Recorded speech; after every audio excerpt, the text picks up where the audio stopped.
This is Interviews with Technical People with John Robertson and James Havieu, a podcast where we interview technical people in STEM fields to discuss the past, present, and future from their perspective. Today, we're joined by Dan Gorman. Dan is getting his PhD in history from the University of Rochester, studying religion and culture in the 19th and 20th centuries. He is researching intellectual debates over spiritualism, the practice of talking to the dead through seances, drawing on documents at Harvard Library and the American Antiquarian Society, among other archives. Currently, Dan is an Andrew W. Mellon Digital Humanities Fellow at Rochester, a position we'll discuss today. Dan, welcome to the show. Thanks, John. Thanks for having me. For the listeners, this is a very exciting episode because on the surface, it may appear that you are not technical in the same way as some of our other guests. But one of the goals of this show is to show that many people use technology perhaps more than some might think. So in that way, I think you'll be able to teach us all something about the techniques that any modern researcher would do. Even if they're not necessarily researching technology, it's still embedded in all of your practices. At least that's what we hope to show. So thank you for joining us. Do I need to do like one of those conflict of interest statements at the start of the show? Because I am your cousin. Oh, shameless nepotism brought me onto this show, John. I hope that our many family members are also aware that Dan and I are, I believe, second cousins.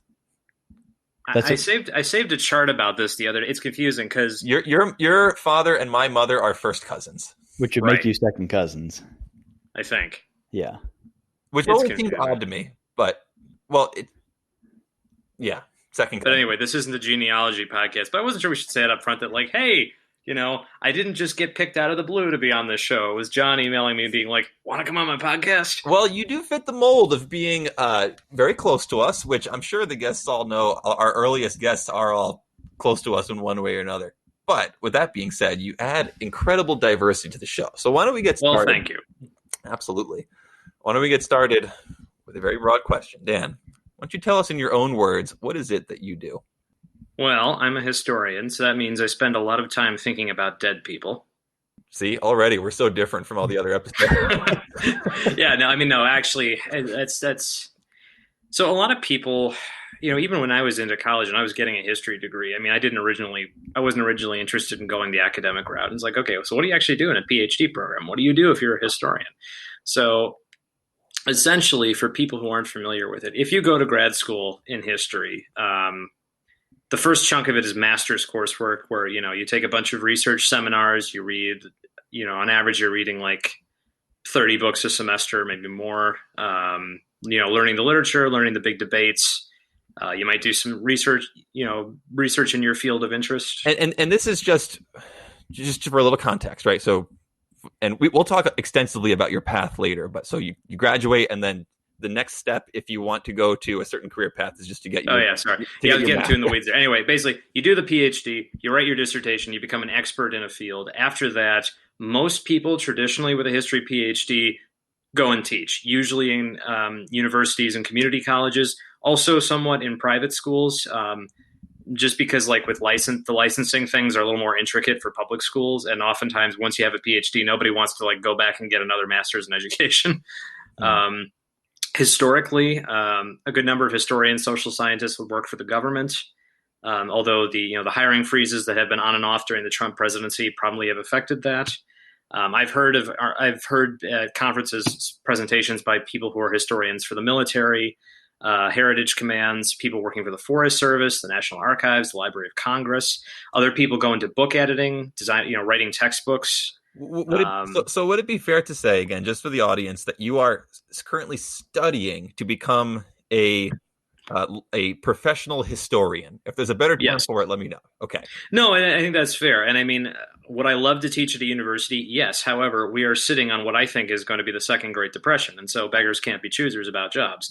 That's why I'm trying to avail myself of resources that, to have a diverse skill set, that even if I don't wind up being a professor or even as a full-time job, I can still use my historian skill set to work for a think tank or a publisher. The ability to read to synthesize large amount of information about people, and to conduct interviews periodically. Because, if you do more modern stuff, or if you need to go to an archive and you need to access these documents that have been in a vault for 50 years, you need to know how to talk to people. So what would a day in your life look like as a current active PhD student? Pre-pandemic or after? I think after we should talk about, but start with pre, right? Say just did okay. during a normal. Like I was saying earlier, when I got a little too bogged down. So the first chunk of the PhD is you're earning a master's degree, right? You learn the literature, you do some research, and all that stuff. John, this will be familiar to you as you just came out of your PhD program. Then you take some really big and scary exams that hopefully are the last tests you'll ever take. Once you pass those, you shift into writing what's called your dissertation. Other people call it a thesis. For historians and people in English, political science, it's usually about a 250-page double-spaced document on a single topic. Now, I know that's different from John's thesis because he got to write basically a collection of 5 papers on similar topics and call it a day. No. I've got to write a sustained thing on one topic, and I'm enjoying that for the most part. So a normal day for me would be treat it kind of like a 9-to-5 job. Get up, maybe go to the gym, get dressed, go to school, go to whatever I'm using as a workspace, work for a couple hours, break for lunch, work for another couple hours, maybe go to the gym if I'm lazy that day. And I didn't do it in the morning, and then, go home, have dinner, study a little bit, repeat. And when you say work for a couple hours, you mean just reading and writing and more reading and writing? Well, and it varies too, right? If it's a semester where I'm teaching, then you're in the classroom with the professor, meeting with students one-on-one, grading papers, which is always, I actually really like that because I like writing. But, if you have a stack of 50 exams that need to be graded by the next day, it's not the most fun feeling in the world. Is it a requirement for a PhD student to teach in? It usually is a requirement. Yeah, it's part of the process. Okay. And also you earning your salary, so to speak, from the university. Yeah, and it was the same thing for physics too, because it partially it is right that you can generate value for yourself for the school, but cheap labor.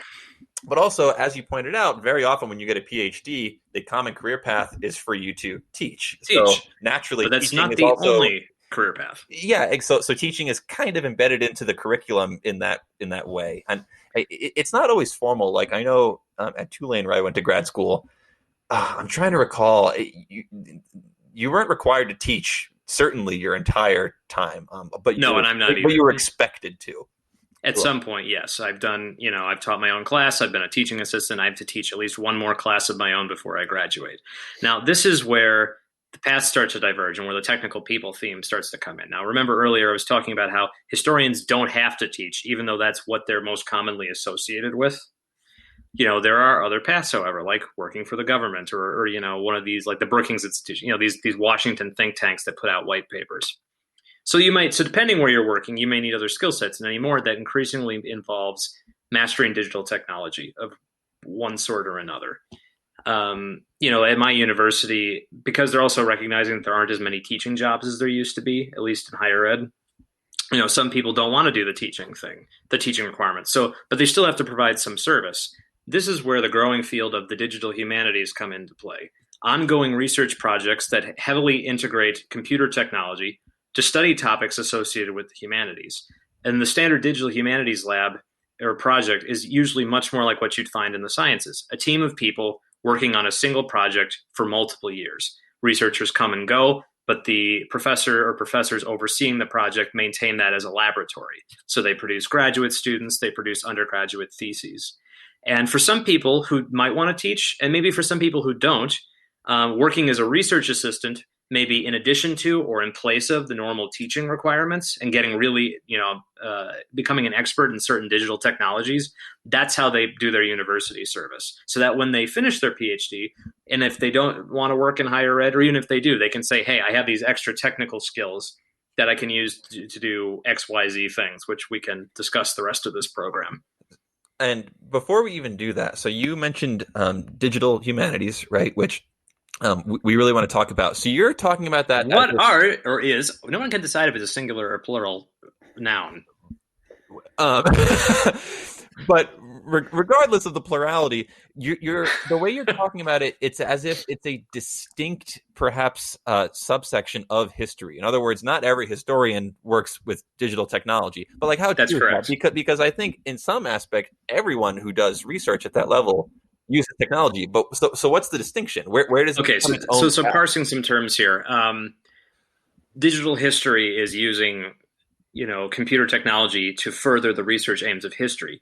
Digital humanities is sort of a broader umbrella encompassing that. So that could be using computer technology to further your research in anthropology, languages, political science, philosophy, English, art history, and regular history. But how do we define computer technology here? I mean, doesn't every single historian use like? Well, that's the thing. So like we're doing this on a computer. Everybody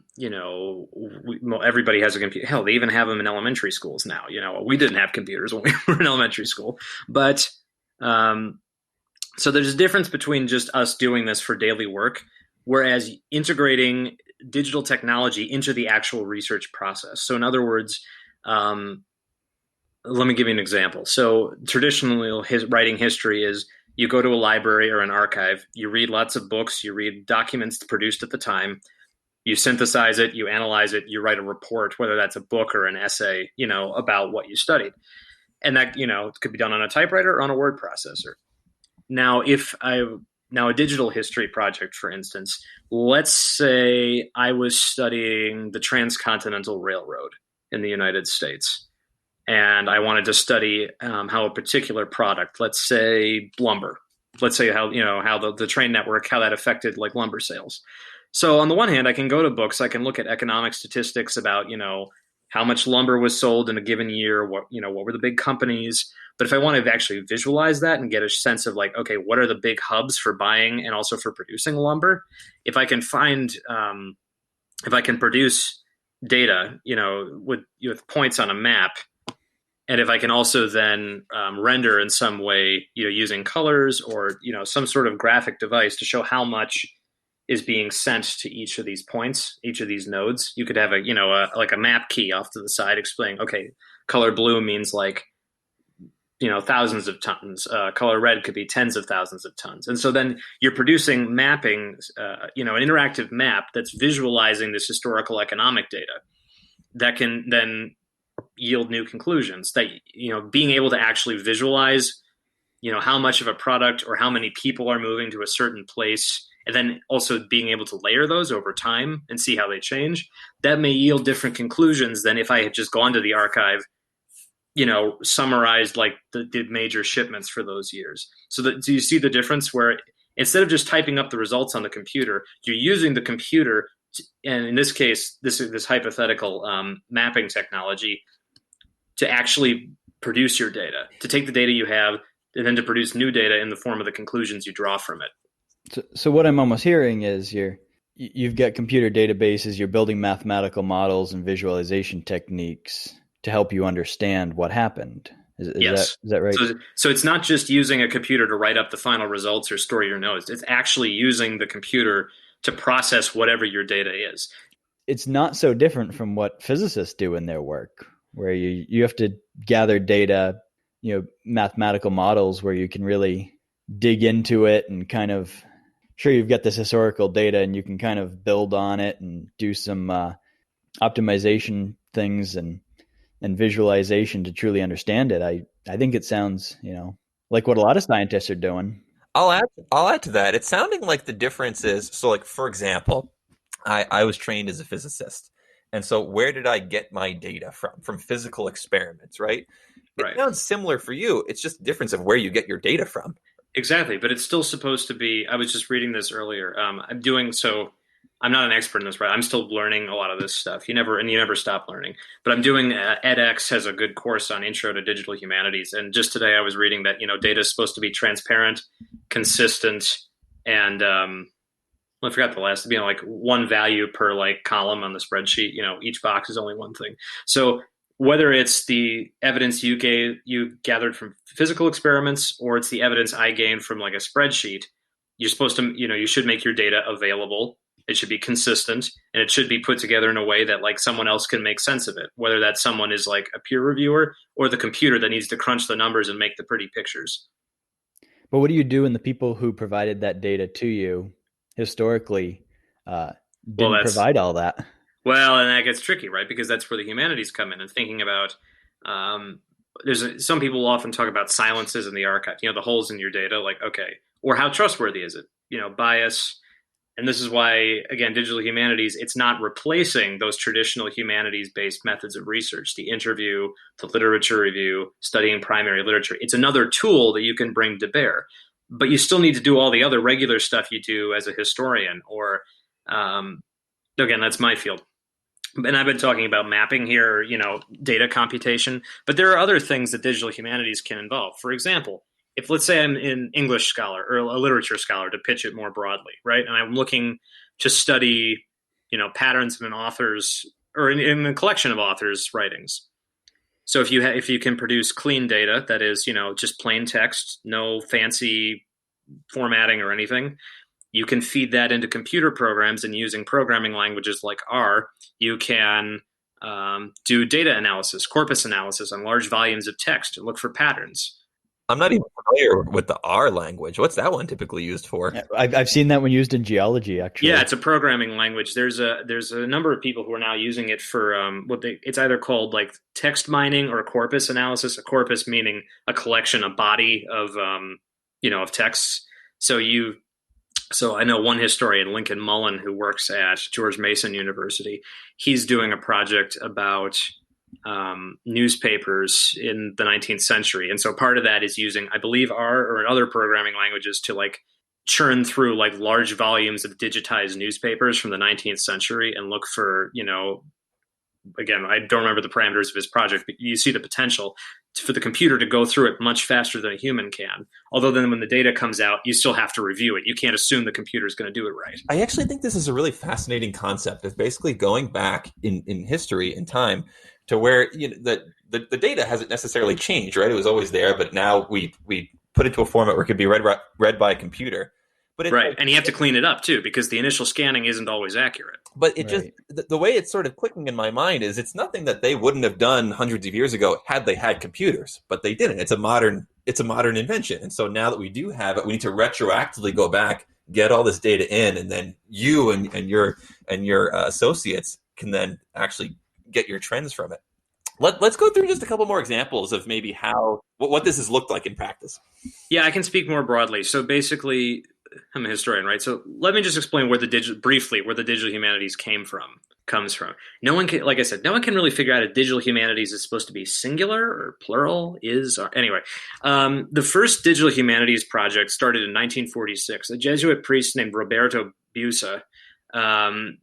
He studied the writings of St. Thomas Aquinas, prolific Catholic theologian, and he got this idea. He wanted to tabulate every word that was used in Aquinas's writings, and then be able to see how often they were used, in what context, proximity. But this is 1946, mind you. We're talking about a large volume of Latin manuscripts that had been preserved through the ages and were available in like reproductions.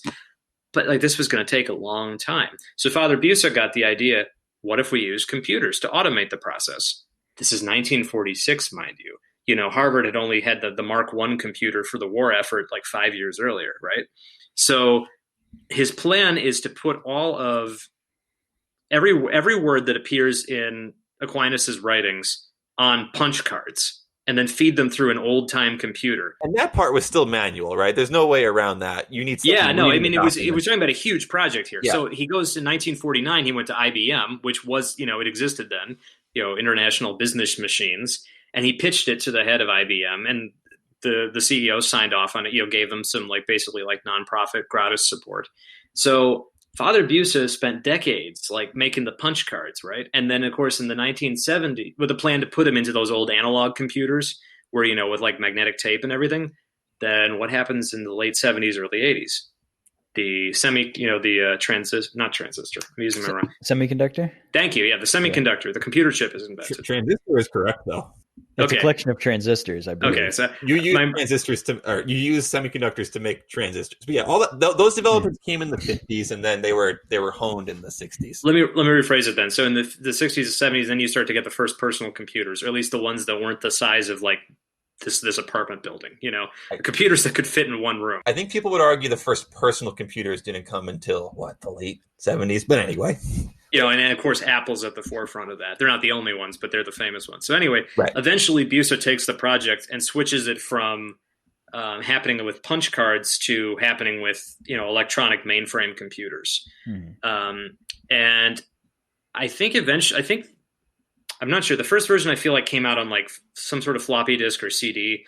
Then in the 2000s, they redid it on the internet as sort of a legacy project, just so like all the work wouldn't go adrift. Father Busa, for context, only died in 2011. Okay, so he's active in this stuff for more than 60 years. That's impressive for an early project to be kept with one person that long. Yeah, from 1946 to like 2006 when it goes on, or like 05. Like we're talking like nearly 60 years here. And I often, just to pause, I love to marvel at people like that who have been able to see all the changes in technology going from the 1940s computers to by 2010. I mean, they were pretty much modern. Yeah, right? I mean, and again, I don't know what state of health he was in, but like into the 2000s, like this guy was staying with it. Like, amazing. Well, and the other thing is also, you could talk about the influence of religion, right? This was a passion project, a labor of love. This man is a Catholic priest preserving the writings of one of the major Catholic philosophers. He probably regarded this as, part of his devotion to God. Obviously, he had help. He had researchers. He was working at different universities. But to your point, that's what people argue is the first example of a digital humanities project. Yes, right? Father Busa created it, and one of the big digital humanities groups still has the Busa Prize every year for like the big project. So just to give a couple other examples, so that was the first sort of mining large volumes of text, right, with computers to look for patterns, to look for trends. Other ones in the 1990s, because remember, computing early on, when the internet launched, and even a little before that, plain text, static backgrounds, plain HTML. You remember like the Space Jam website is just like one flat image. You click on different things. So the mapping stuff isn't really happening yet. Initially, it's okay. We could use the internet to create archives to put online, to share pictures and to share texts.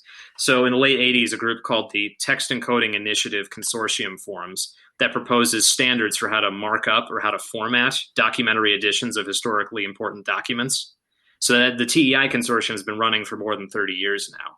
And they've proposed, they have a language and guidelines for using in XML formatting, how to format a text, how to tag everything, how to compile information. And there's like this voluminous number of TEI tags for like everything from like punctuation to how to describe the publisher location, the edition of a book. All of that stuff can be marked out, putting in bold, putting in notes. This sounds like all like metadata, right? Let's say Yeah, basically it's metadata and coding also how you're going to format, present, and preserve information because you want to keep all of that documentary information. Okay. And also, and just to make sure we don't lose anybody here, just to go back. What is metadata? Metadata is data about your data. Basically, yeah, right. When you have, it is. When you have a music file, right, and so the content you care about is the song, but with the file comes, for example, like the name of the artist and maybe when it was published and like the track number and all these things. So exactly. That's an example of metadata. So what you're saying is that this has all been standardized thanks to the work of this organization. Yes. Now, granted, TEI, so XML is used for formatting internet websites, the world over. TEI isn't really used outside of the humanities, and even it's getting kind of clunky and old-fashioned. Like, there's this kind of thing of like, should we keep investing in this system that no one else uses to format texts? But it's still used for now, so it's still good. People in digital humanities programs, like the one I'm in, we're expected to at least have a little familiarity with it, even if we can't memorize all the tags. Like that's what indexes are for. So the 90s saw more of these archives going up, whether in TEI or other forms. There was a project, the William Blake Archive, which it's still ongoing. I interned on it last year. That wanted to make William Blake's poetry and paintings available. So that was then figuring out how to scan and upload pictures, in good quality. And then also, how do you convey like the material information? How do you package the metadata about the paintings? There were other archives, like collections of like the Women Writers Project, the Rossetti Archive. A lot of 19th century stuff went up there on the internet. And then by the 2000s, as computers got more sophisticated, You started to see more digital mapping, geographic information systems. So using like satellite imagery for archaeology. There's some people now using like radar, LiDAR to identify ruins in jungles, which is like 21st century Indiana Jones stuff, to get the contours of old ruins underneath the trees. I've seen documentaries of people looking for Viking settlements in Newfoundland using satellite imagery, and I guess that would be digital humanities, wouldn't it? Yeah, it depends. That's the thing. Digital humanities is a broad tent. Or another example, using LiDAR and also multispectral imaging to preserve damaged documents. Like some of my colleagues worked on multispectral imaging, which is that you take different pictures of the same item in different wavelengths of light, and then you can use the computer to filter out different wavelengths. And if you have a damaged document, you can try to tease out the language that's underneath. I'm actually really curious about this. And as far as like restoring ancient documents, it's this is a thing. And so this falls under the umbrella of digital humanities because you're recovering lost text. Now, then there are questions about, okay, how do you cite it? How do you present it on the internet? But there are a few people at Rochester who are writing their dissertations completely or partially based on material that they have recovered. For me, my big personal interest is in the building of digital archives. So I've gotten really good at using WordPress, or at least that's what I'm learning. Tools like WordPress that allow you to build, a website, but instead of doing it for a business, I'm doing it because I want to build archives. And there are other tools people want to like actually structure, ebooks online that, you can read in a particular way. But then if you want to branch off and read some of go off on tangents or read things in different orders, that's an option to you as well. So what are you putting in your archives? Well, so a project I worked on the last 4 years was called Digitizing Rochester's Religions. It started I was working for Professor Margarita Guillory, who taught in the religion department here, also did a lot of historical research. And then when she moved to Boston University, the project couldn't really grow anymore because like the grant, she was the one who got the grant. And she said, okay, you were the graduate researcher. It's your responsibility to either, this project could vanish or you can actually finish up the material and present it. So I chose to do that. So in that case, the goal of the project was Western New York is a very dense religious history going back to the colonial period and earlier. A lot of what happened in the early 1800s up here when spiritualism, the trying to talk to dead people and seances started. Mormonism started in Rochester. So that's been written about a lot. Mormonism started in Rochester. Yeah, well, technically, like 20 miles east of Rochester, but close in enough. The area. Yeah. But anyway, so the early 1800s, that's been written about a lot, right? Professor Guillory was people kept living in Rochester. It became this industrial hub through the 1960s, and then it's now we're technically a Rust Belt city, post-industrial. How did the religious diversity continue to evolve? So the idea was to use originally we were going to use Omeka, which is this other content management system, but then I switched it to WordPress because it was simpler. Use that to scan documents that have been held onto by local religious organizations. So kind of not necessarily endangered records, but stuff that wouldn't be, aggregated in the city archive, the municipal archives, libraries. So are we talking about paper documents that are in a room somewhere that you go save and digitize? Yes, and then giving copies back to those people, back to the organization, and then return it and say thank you. We're done. It's now. Yeah, because you don't want to just. It's about community centered scholarship, right? You don't want to just strip mine the data from these people. I mean, that's where you get into really bad politics of universities. It's kind of that colonial model of exploiting the people who live around them. We wanted Professor Guillory's vision, in which we tried I think we succeeded to some extent. And hang on real quick. Who's Professor Guillory again? Oh, she was my advisor. She's the best. Okay. But I mentioned it to be very clear. I didn't start this project. I was hired as her researcher. So she's the advisor, right? The PI, the primary investigator. I'm the research assistant, the graduate research assistant. There were several undergraduate research assistants. We worked in collaboration with librarians, people who maintain these community archives from religious organizations. And so it became a team project, much like you might see at a science lab, where the students, myself included, reviewed data, identified collections in the community, wrote essays about it. So we're putting up stories about the history of religion in Rochester and on the website. And then in addition to that, we have the archive portion with digitized source materials, making those publicly available. And it's free and open to the public. You're taking this data from the public, but you're making it available to the public. So there's it's easier to access now, right? And right. the organizations that gave the collections, gave us written permission to use those files. So you have access to their data, but they also now They do better... as well, and then the public. So everybody has access to the data. That's the goal. Nice. So I can get behind that. So I'm really interested in, again, using internet technology, specifically content management systems, to then make previously overlooked historical data available to the public with both summary materials. That's where the historical analysis comes in, but then also give them the data. And then you can use that material to teach, you can use it for other people to do research. Can you just like maybe run us through, if you can, one example of, say, okay, we discovered this group of documents somewhere from start to finish. What's the process like where you identify the documents and then load them into your database, and then you take over and do all of your work there? Sure. So again, the project, because my advisor wound up moving to another university, we packaged the final website as a pilot project. Like, we studied churches in a neighborhood. We eventually planned to do the whole city. So the whole city didn't happen, but like, we still had that one neighborhood that was done well, right? So most of the stuff that we scanned was from one particular archive, which then, you could replicate that at other places. So there's this Catholic church, St. Monica's. It's near the university campus. It's an urban campus, urban neighborhood, lower economic status, multiracial, and the church has been there for decades. A number of Catholic churches in the area had closed in the 2000s because of budget cuts, so all of their archives went to St. Monica, right? So basically in a closet at St. Monica, the community archivist, John Curran, has preserved very carefully documents for all of these churches, some of which no longer existed, going back to the 1850s. So the first step, go in, assess the materials. What's there? Talk to the people who've preserved it, and also, get the permission of the Monsignor, the head of the church, to actually you go through this stuff and look at it.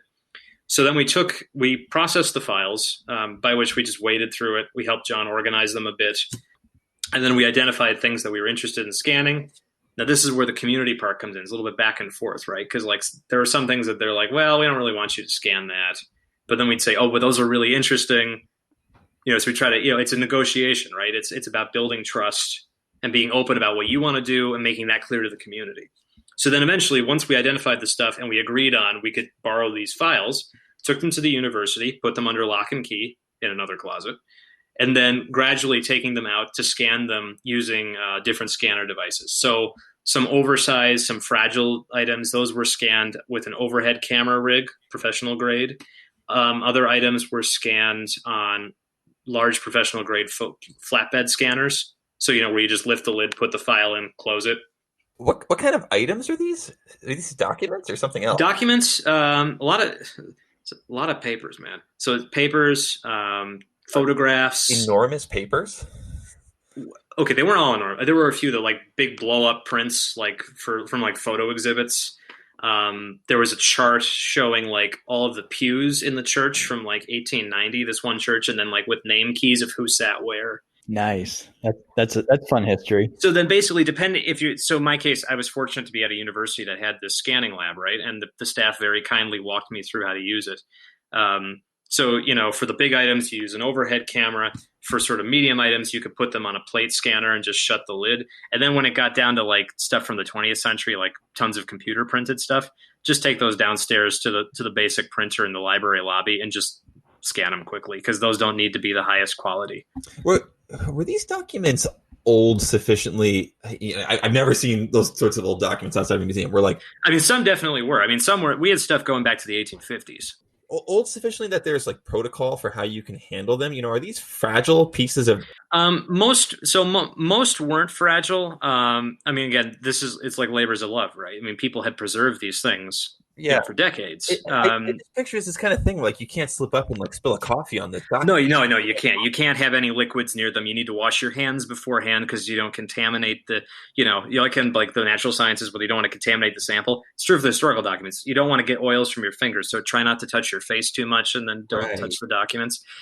Often the archives I've been to actually discourage the use of gloves because you lose fine motor detail, which if you're flipping really thin pages in an old book, you need the sensory input. the gloves won't give you. But you still got to wash your hands before you go in there. Like, in some ways, doing archival research is like good training for COVID. Don't touch your face and wash your hands. That's true. Those are important life lessons. Yeah. So then, okay. So let's say, so we scanned all these things, right? So we've got a ton of computer files and backed up on the university server. Then it's checking like the file types. So with the plate scanner and the overhead one, those were exported as, I think the file type was called RAW. It's a RAW file. That's not really readable on like commercial computers. So then you've got to transition those from the RAW files to JPEGs or TIFF files. TIFFs are lossless files. They're often used in the museum field, like the Gettysburg Address. If someone's got Lincoln's draft, like you can be sure there'll be a TIFF file because those files don't degrade. JPEGs will degrade every time you edit them. So like JPEGs are good because they're smaller. You can put them on a website for public consumption, but behind the scenes, you want to have that master TIFF file, that's really high definition and isn't going to decay. This is good information for people to know, because this is the sort of thing where people use these files probably daily. Some people, and don't necessarily know. I didn't. Yeah, I certainly didn't. If it hadn't been for the staff of the Digital Scholarship Lab explaining to me some of this stuff, and I was like, once I was in the process of it, I started thinking, okay, so I was producing new electronic files of historic documents from the 19th and 20th centuries, right?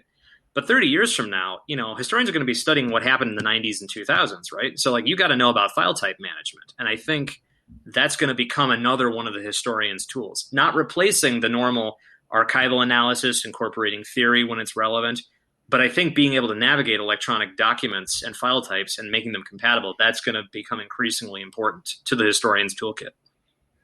So they're logged, right? And assuming they're on this online database. But you also spoke a lot about the opportunity that affords you to then take it and do data analysis within that database. What was your next step? Well, so fasting forward. So then, you make initial scans, you put them in the format you want. You can then make PDFs. Like instead of having 8 files photographing each page of a pamphlet, just make one PDF and that goes on the website. Collecting the document together. So then, do you then digitize the text in that or not? So I tried with one scanner we were using with a lot of the newer stuff that had been made in like the late 20th century on typewriters and computers. I tried to run OCR scanning. Quality varies. Again, this wasn't the most sophisticated project. We were learning as we went. Is OCR software that can? Yes, sorry, optical character recognition. That's what's used to make. So whenever you can copy text out of a PDF or off of a website, that's OCR text instead of just a flat picture. I think that's really interesting technology and presumably not available for handwritten documents, right? There are people working on it. There's a European project called Transcribus. There's, I think, a project at William and Mary. That's the holy grail, because then also that's where AI is going to become more important. I mean, I've gotten good with, or like my interest is sort of the digital storytelling and archives, putting new stories on the internet, and also the materials that make those stories, which then other people can use to make new arguments, right?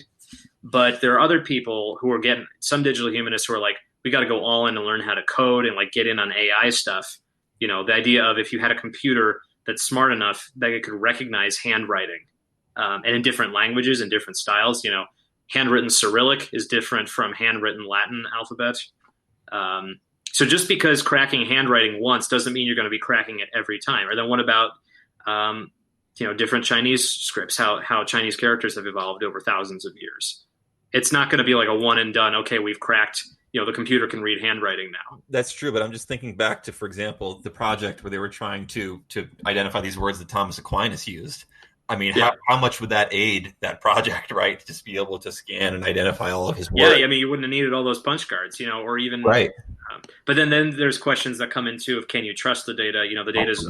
The output is only as good as the algorithm you feed it through, and then also you got to make sure your initial data is in good readable condition, that it's transparent, consistent, and clean.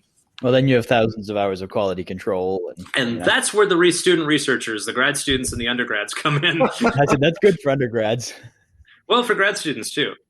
Well, because like grad students, we get paid a small salary by our universities, and we got to pay for groceries and stuff. So that's why some people will pick up extra hours. Other times, digital humanities projects will be integrated into courses. So it's for academic credit as opposed to salary. I've had both experiences. I've been a paid researcher and I've done it for credit. I've also done unpaid internships because got to learn this stuff. or at least I want to. And this maybe goes back to what you were saying in the beginning, but this sounds like a very valuable skill, right? It is, but again, I don't want to give the impression that I think that every humanist needs to do that. I don't, and not everybody wants to go down this and learn. Heck, I don't even really want to learn how to code. I just want to learn how to use some of these tools that can make me a better historian. I've met people who really do want to learn how to code and know how to code. That's fine, and I think that digital humanities can be a broad tent. But also it's looking at like where you are in your career and what you've had exposure to. You know, I'm 28 years old. They didn't teach coding in my high school, and I wasn't a computer science major in college. Now, I can learn some of that stuff on my own time, but it's going to eat up time that I still need to write my dissertation, right? So you can only learn so many extra skills after a certain point in time. Like, I want to get a real job here sooner than later. But this is the advantage of having more of like a research group structure, where you have this group of X number of people, but more than one or two, where you can be developing this over time. Which I don't know if that's standard for most, let's say, history PhD. No, I mean, it's traditionally a solitary endeavor. You know, you do your own thing, right? You write your own dissertation. So then the question is, if you're working on a digital project, then okay, you take your little corner of data out of it, and that's what your thesis is, or is this something extra you work on? Like in my case, my actual dissertation, it's not really the digital skills I'm getting are really more professional development. They don't tie in directly to what I'm writing. That's not the case with other people. You know, I've got colleagues who actually have, you know, done text analysis of large volumes of text, who are doing, you know, mapping as part of their projects. I think it's just the idea that like taking these things from other computer skill, you know, other computer subfields and saying we can use these for the humanities. Yes. And just, you know, broadening the skill set if you want to. Some people really don't want to do that. And, you know, they worry that digital humanities is a fad. And, you know, I don't think it's a fad, but I do see where they're coming from. Because occasionally you'll hear like university trustees or people like, oh, we can do the computer stuff. And we don't really, it's like the new humanities. It's like, no. This isn't getting rid of like the old history or the language study or the art. Like, this is a tool to use to study those things. This is not a replacement. Absolutely. Yeah. I mean, it is really about just helping you do what you've always done, right, probably more efficiently. Well, it depends if the things work, because like it takes a lot of time to learn these skills, the upkeep, to do the processes, to troubleshoot, to put the stuff on the internet. I mean, or back in the day to make CDs, like when we still were doing that. Yeah, especially with all the new technology, it takes a while for any new technology to even mature to a usable state. And you have to keep up with whatever the newest technology is. It's constant. Yeah, exactly. If I want to stay a digital humanist, I can't just say I learned WordPress. There will be updates. The system will continue to evolve. And that's true for mapping, for audio editing, film editing, scanning. You know, also with scanning, it's not just the software. It's that the actual cameras change over time, right? Or if you are doing multispectral imaging, again, that's not what I do. But presumably the cameras have improved a lot from like what they used to do, and they will continue to improve, right? So you need to learn both the hardware and the software. So like once you're in the river, it's not like you can ever stop paddling. It's like if you want to keep going into the digital humanities, then that's another thing you need to keep studying. Just like how I'm supposed to read, like, okay, no one can read all of the new books and journal articles, but like you develop proficiency in your field and you keep with it. Yes. This is an extra thing then. Again, this is time away from my dissertation. And so sometimes it gets stressful. Like, okay, I got to do all this work and I want to do it, but like, what's the top priority in the given moment? Yeah, and I kind of want to bring that back then to your story now. There's a whole series of questions that we typically ask, but I think now would be a good time to revisit. Can you go ahead and summarize, now that we know all this context, just give us a little snapshot for how you got to where you are? In other words, sure. And this is useful for people who maybe would hear this and say, hey, I'm interested in doing something like that, or just out of curiosity. So what was the path that you took that got you to here, to this specifically? Well, like many things, it was a little bit at a time. When I was an undergrad, I actually did my undergrad at Rochester. I went somewhere else for my master's, came back for doctorate. But anyway, so Rochester Tape 1, they were working on this project, digitizing the papers of the Post family. They were abolitionist Quakers who lived in Rochester. Very, not like famous historically, but they knew a lot of the famous people. They were connectors. And so it was initially like, I got a job over the summer transcribing documents. And then those transcriptions were put up on the website. Of which year of college was this? Was this early on? Yeah, it was like sophomore, junior year. So like 2012-ish. Okay. So that was pretty low-key digital humanities. But I was like, hey, this is cool. Like, you know, we're making the letters available of these people online, right? And then my senior year, I was involved in a class that was taking the papers of a 19th century family, the Seward family, and like making their family archive available. So that was learning some of the TEI stuff, like how to actually, like, you transcribe a document, but then how to format it to make it appear the way you want on the internet. Then during my master's at Villanova, I did some volunteering at the scanning lab at the library, because I wanted to learn more about, like, how scanning works and like what the workflow is.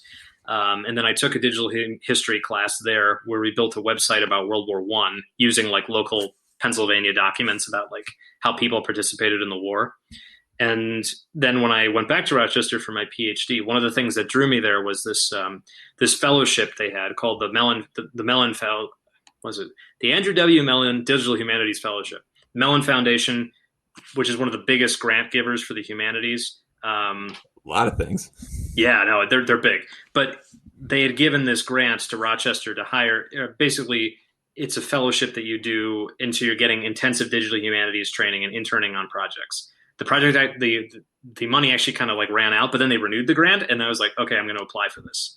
At what point in your education did it become clear that you were going to need to go down, to some extent, this digital humanities route? Maybe even along the path to your final goal. But when was that obvious to you? Because we all have to visit archives, and well, we don't have to. Some people don't have to. But anyway, for historians, with digital cameras now, most archives have photographic policies, where as long as you're not using a flash, you can photo as much stuff as you want per their guidelines. So when you have all these pictures that you bring home with you, you got to organize it. So I think every historian has got to get at least some understanding of, if not running a database, they need to know how to organize their information and like keep straight, like, okay, image 001.jpg is from Harvard University, and then I need to know that which box it's from, which collection, which folder, right? So we're all generating tons of data all the time, all these photographs of our sources. We have to organize it and keep it straight where it's coming from, because we need to be able to replicate our data, which means if someone goes to the archive and reads the same stuff, they may not agree with my conclusion, but they'll know where I found the data. I'm still kind of trying to figure out what I'm going to work on this year, because the pandemic has like made it very difficult to be in lab settings with people for social distancing. How has the pandemic changed your daily work? Yeah, we never talked about that. Yeah, well, it's now that I'm done with coursework, it's primarily researching my dissertation. And again, this is where I'm glad I did take all those pictures when I was researching in Boston last summer, because I have my data with me. Also, I've been trying to get in touch now with some libraries that are reopening to see if I can pay for some scans of documents I need. But they're long lines, right? We're talking a 6 months backlog at all of these places. I've heard back from some places, and then some of the bigger archives are like, you just got to wait your turn. We're sorry, but like we've got to get to all of these orders that have been piling up because the staff hasn't been on site in 6 months. This is unheard of.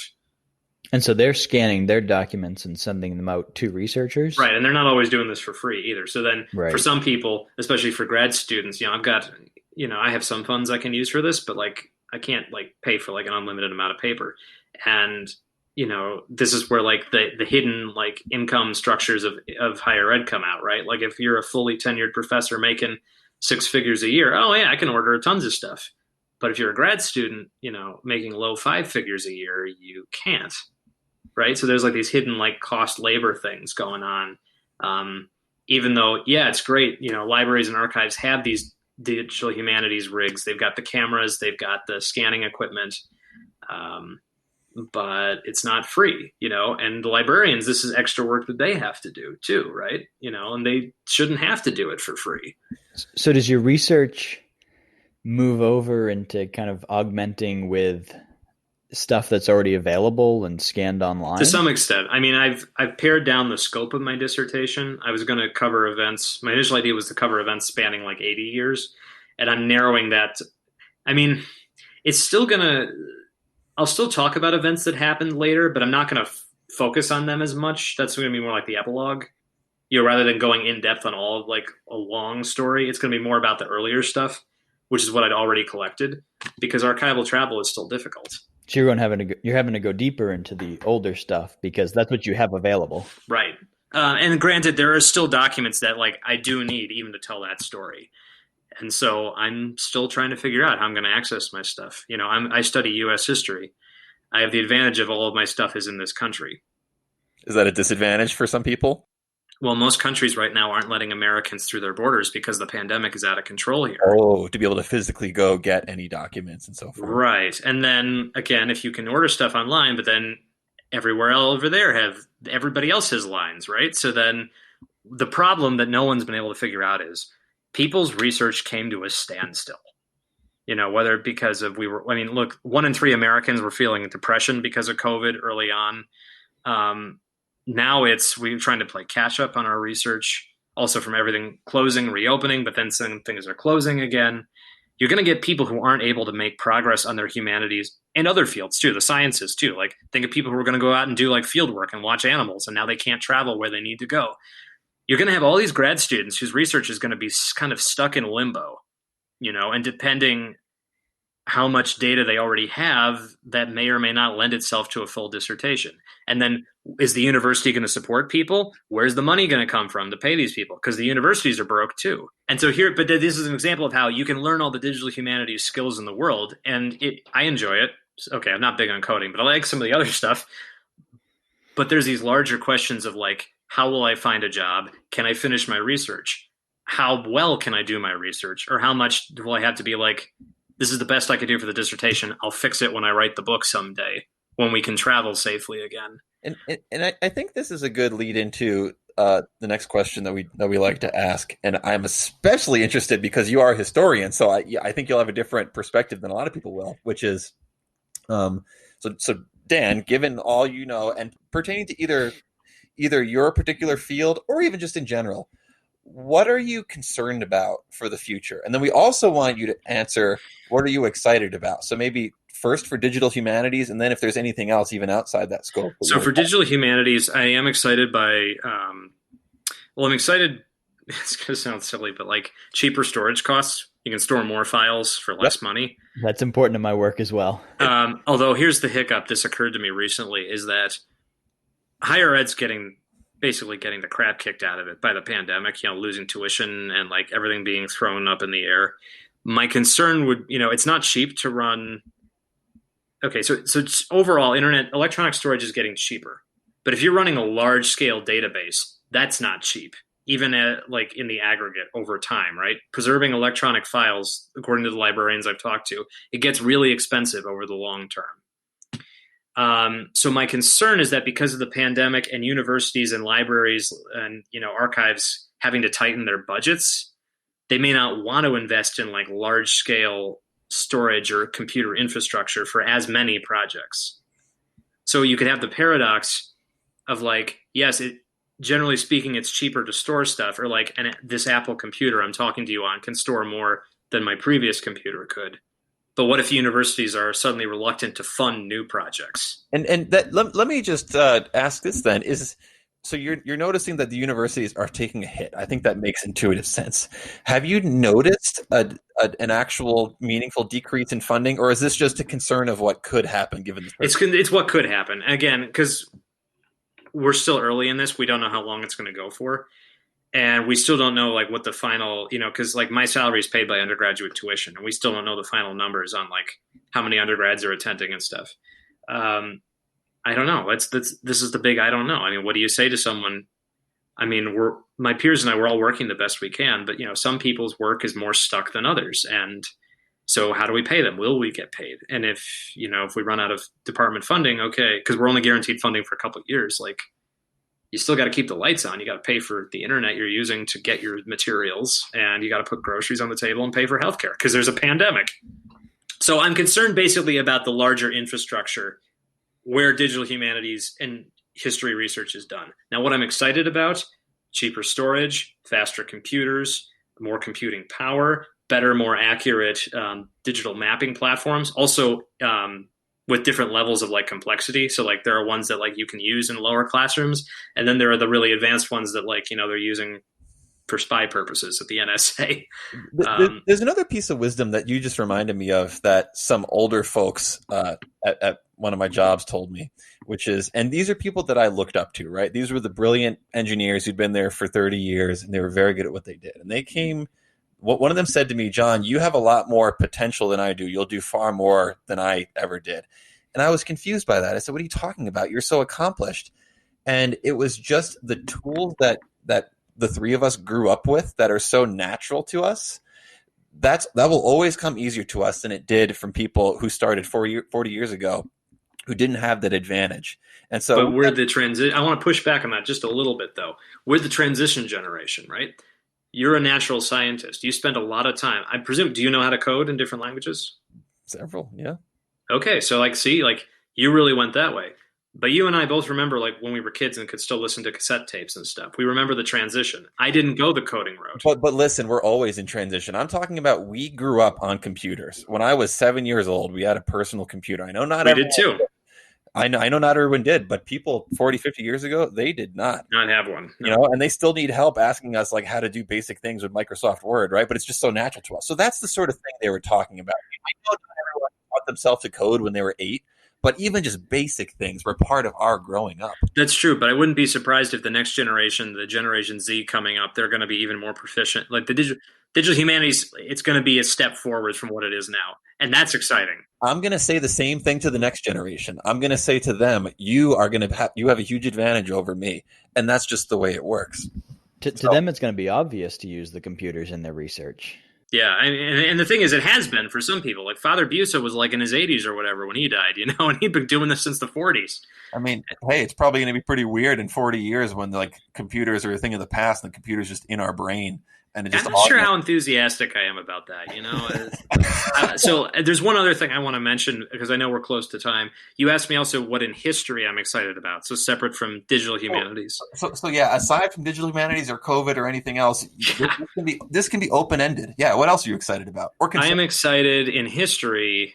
So I'd be remiss if I didn't talk about the larger cultural effects of what's happening right now. The Black Lives Matter movement exploded into public consciousness this summer in a way that it didn't even 6 years ago in Ferguson, because you know the media coverage, and it was just one thing too many, I think, you know. And the fact is, any death of a person at the hands of authorities that shouldn't have happened, any death is too many, right?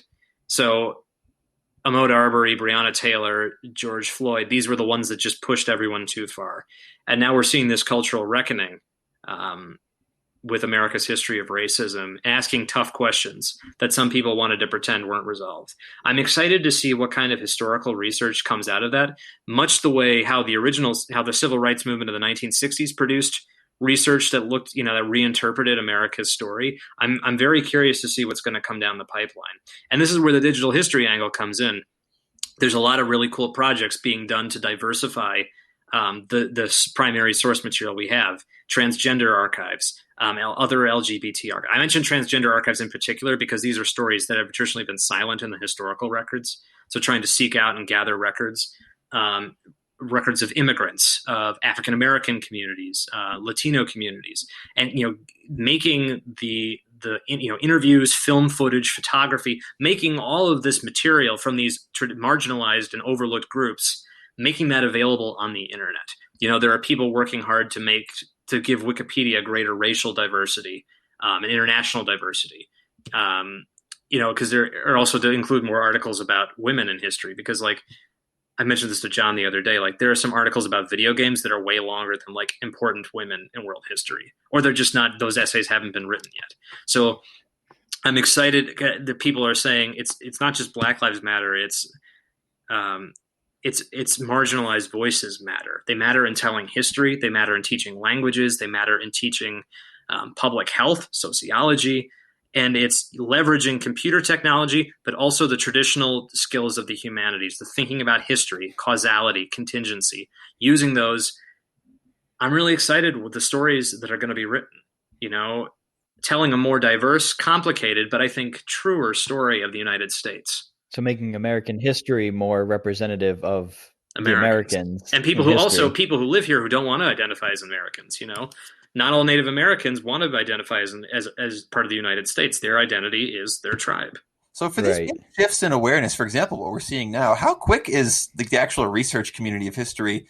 Some people had already been doing this, right? There have been people supporting Black Lives Matter in higher ed since the movement started 7 years ago, and even before that. But I would imagine, like, for example, take something in my world where, like, the Apollo moon landings accelerated research into space because it grew excitement about it, right? Well, what we are seeing some universities now, despite the hiring challenges of the pandemic, spotlighting, we want to hire people who are experts in, the history of racism or different ethnic groups, immigrant groups, African American history. So it's saying like, yes, times are tough, but we're recognizing that like these things need to be taught more, because clearly as a society we have not achieved the racial progress some people claim that we have.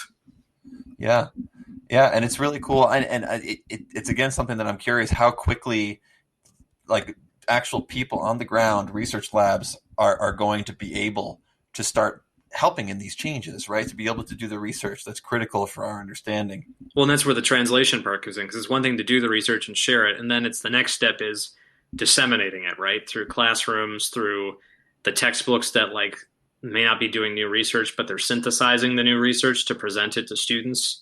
Again, there's the challenge of getting the data, analyzing it, and then you got to get it out there.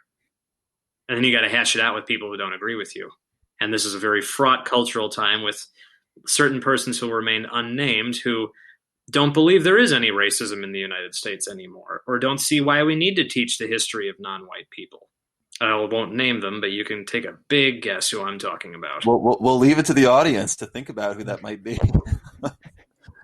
And as you pointed out, we are running long on time. It's unfortunate that some of these kind of current event topics were saved for the last 10 minutes, but we're always happy to talk more in later episodes. But we always have some kind of final questions that we like to ask. One of them, James, let me know if I'm missing anything, is just quickly, for someone who would be interested in doing something like you're doing, a young person, say, what advice would you give them, given what you've seen? Yeah, getting into history and getting into the digital side of things. So getting into history, I'd say find a topic you're already a little interested in, or if you stumble across one, something that makes you want to learn more. So something that you have a question about, then pursue that. Read more, ask a librarian for help, ask your friends if they're into it, ask a teacher. That's kind of how to get into the next step, to get into the weeds. As for digital humanities or digital history, again, subset of larger digital humanities, if you want to volunteer, I know the Smithsonian often has projects where they need people to look at old documents and transcribe them, free on the internet to make them available. That's kind of a low-key way to get into it. For people who are in, well, high school, it depends. I mean, because also there's like FERPA things, like if you're not legally of age, like your parents need to sign off on anything you're publishing on the internet. But there are high schools that are doing digital projects now. They're simpler than what you might do in a high school. But then, then as long as your parent signs off on it, you could publish stuff to the internet, and it's like your class project. So I think look for if you're interested in it once you get to college, look for professors who are doing this kind of stuff, right? And it doesn't all need to be the fancy, we're going to recover a burned text and tell what it says. Even simpler stuff, like we've got these documents, we want to make them available in a nice digital exhibit. If working on something like that interests you, look around. Or even if you're in a college town, there might be somebody at another school nearby working on it. Or since we don't have to be in the same place, if you find a cool project on the internet, you could try emailing the people. I'll also point out a lot of people, just as hobbyists, are really interested in like genealogies and things like that, which we didn't even touch on. But that's a separate. Yeah. But I mean, it's just interesting. Just as an example, to someone might say, "Well, how does this affect me?" I know a lot of people who are into that and are trying to find some of these old documents pertaining to their own family. Again, it's a totally separate talk, but then once you get the data from the databases, how do you present it, right? Sure. That's another digital humanities thing that's got to get solved. So yeah. I would say start small, find something that interests you, and then try to follow it. And then, try to ask good questions and find people who might have good answers to those questions. And then take the information, analyze it, ask a couple other people if you want. I mean, average it together, and then you got to decide what you want to do. Awesome. James, you got any questions?